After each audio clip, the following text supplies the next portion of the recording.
Good evening, fellow ship modelers. This is John Thompson. Tonight I'm going to be reviewing the Lindberg Minesweeper, and it's a great kit. It's a classic kit. It had the option of being motorized. The version that I have to show you tonight is a static model. There was no motor included. However, there were extra parts included for a mechanism, but not all the parts for the mechanism. So the earlier versions of this kit, if you can find them, did include parts to install a motor and even possibly radio control. It's actually very suitable. I saw some videos on YouTube which will help you to make a decision to build this kit. One of the reasons I decided to build this kit was I saw a lot of negative reviews on it. I looked at the product itself and I looked at the pictures and I kind of liked the model as it was in the pictures because there was a simplicity to it. And I always feel that any model can be good for anybody of any skill to do. And you can bring out the details. The model is there and the details are there. You can also add details to the model as well. So I've done quite a few things with this model, and I've sort of started it. Uh, I also do have some complaints about the model, but they're very, very, very minor complaints. The things I wish that could have been done differently, maybe when they built the model. But one of the things that I kind of chuckled at is some of the parts are identical to those used in the Blue Devil Destroyer, which I've built twice. The Blue Devil Destroyer has the following parts that are used in the Minesweeper: your Bofors 40 millimeter guns, the depth charge racks are all the same as the Blue Devil, which I've discovered, and also the launch. Now, the one complaint I have about the launch is it looks nice. However, there's no canopy over the engine on the launch. And another thing I noticed was that there is no propeller. They show kind of a cutout where the propeller would go on the skeg, and unfortunately, uh, they don't have a propeller in that kit. So what I would have done would have been, had I had the parts, I probably would recommend maybe a 1/700th scale three-bladed propeller off of a battleship model, particularly that of Trumpeter.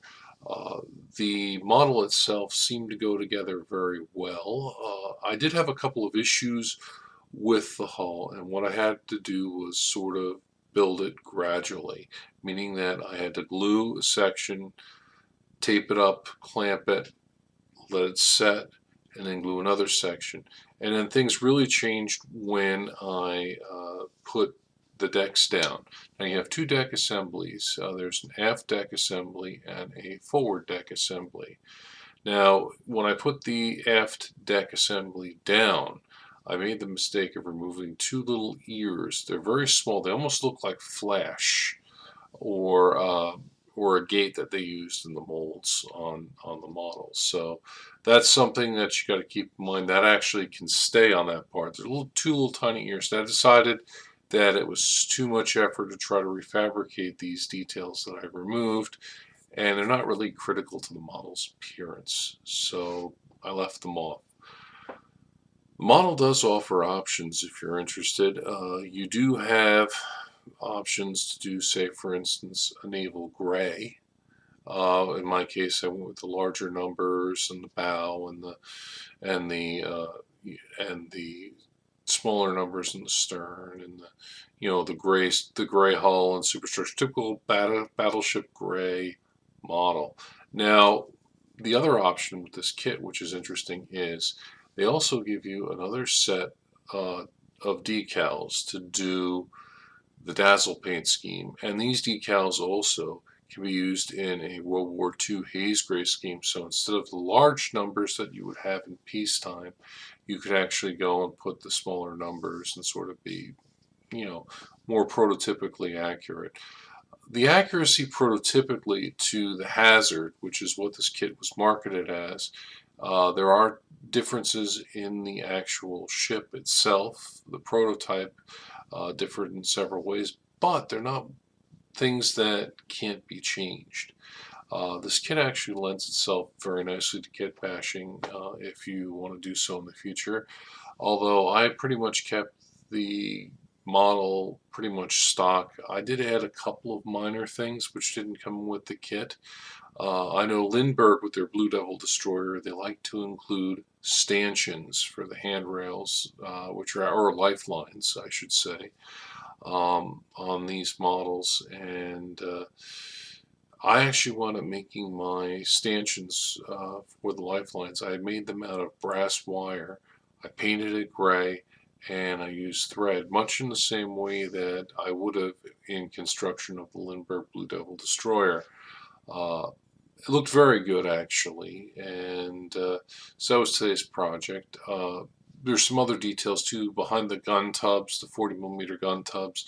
I made floats, which I actually kind of got some prototype information from some models of some of the minesweepers I've seen and some photographs. They were just basically beads that I had painted orange. And so I glued them on with a little CA, and they're basically on the 40mm mounts. The decals that Lindbergh gives you are very good. They're a hell of a lot better than compared to Trumpeter. I have to admit that the printing quality is very good. They're accurate, and I really liked how they looked on the model. The only thing I had to change really was when I went with the large 240. I didn't like how I had the smaller 240 on the stern, and it didn't match because you didn't have that shadowing. So I had a set of decals that matched pretty much the bow numbers perfectly. They were just smaller and the right size as the ones I had on the stern originally. So I was able to remove that. I was surprised about how forgiving a model like this is if you don't dull coat it after putting the decals on. And I was able to take some painter's tape, very carefully touch it to the decals, and the decals lifted off, and that was it. So I was able to put on the decals that I wanted from a set that I had. This is also including naval flags. Now the other thing that's nice too about this model compared to some of the other ship models is you actually get draft marks, you know, those little numbers that you see on the hull. So that's basically a good thing that you get that. I really like how that looks. It ties the model together nicely. This model was actually painted with Testors paint. I used Testors dark gray flat on the model. I built the model basically to a basic shape, basic form, and the part I loved about it was in so doing, I could access anything. It was totally different than the Blue Devil Destroyer when you have stuff that's hidden and you have surfaces that you can't quite get at to paint. This was quite the contrary. Everything was open, it was easy to get at, and a much simpler superstructure than that of the Blue Devil Destroyer. So I liked that. The mast was nice because it went right in. You had tripod bracing, which was good, so that kind of held that together, so that worked. And like I said, it's a good kit. There are some prototype issues, and I did try to find some 1/125th scale fittings. Unfortunately, I couldn't find them. They're available for the Blue Devil, so I'm assuming that some of the equipment, like the radars and some of the other stuff that maybe was used on the Blue Devil, could also be used in this kit as well, because like I said, the 40mm guns are identical. You know, the net baskets are identical, depth charge racks, the motor launch, etc. Those are all identical parts that they used in the kit. So I'm going to show you what it looks like, and I'll show you what I did here. Here you can see the hull, and I apologize for the lighting in here, but let's see if I can turn her around a little bit, maybe bring her more into the light. There you go. You can see basically you're looking at her starboard side here, and you'll notice the stern here. I did put floats on the back of the 40mm gun tub. Those did not come with the kit. What they were, I had a stash of beads I keep on hand for various aspects of modeling projects, mainly for a lot of sailing ships that I've built. And these actually made excellent floats. I had to paint them orange with the tester's orange. So I was mainly using solvent-based paints. However, my underside of the hull, the bottom coat, or the bottom paint on her is actually an acrylic, and the deck is also a Tamiya. So I've used basically testers, Model Flex, and Tamiya. So I'm a little nervous about having to dull coat it because I don't know how the dull coat is going to react with these paints. Had a bad instance with dull coating with Model Flex when it actually caused a frostiness to appear over the model. So I want to make sure that, one, the weather conditions were right, but I was also scared at the same time of that. That spare decal set that I was telling you about earlier also applies to the flags. You do get flags that come with this model. The 1/350th scale set that I had matched the size of the flag, so I had greater variety. I had basically a whole alphabet of nautical flag letters and numbers to look at, so that was kind of a good thing there. The ship itself, like I said, it's a wonderful kit. I liked how it went together. Once I got that hull together, that was the hardest part of that model, was putting the hull together and getting the deck together. And once you got those two parts, pretty much the rest of the building was not too bad. Um, like I said, it was a challenge, and I think unfortunately this model has sort of received a lot of unfair and harsh criticism, um, because, and it doesn't deserve it. It really doesn't. It's a fine product. The only thing that I wish, I'm nervous about a two-piece hull. I kind of wish that they could have gone the route that Lindberg did with the Blue Devil destroyer, and that the Lindberg Minesweeper could have had a one-piece hull. It would have made assembling the model a lot nicer.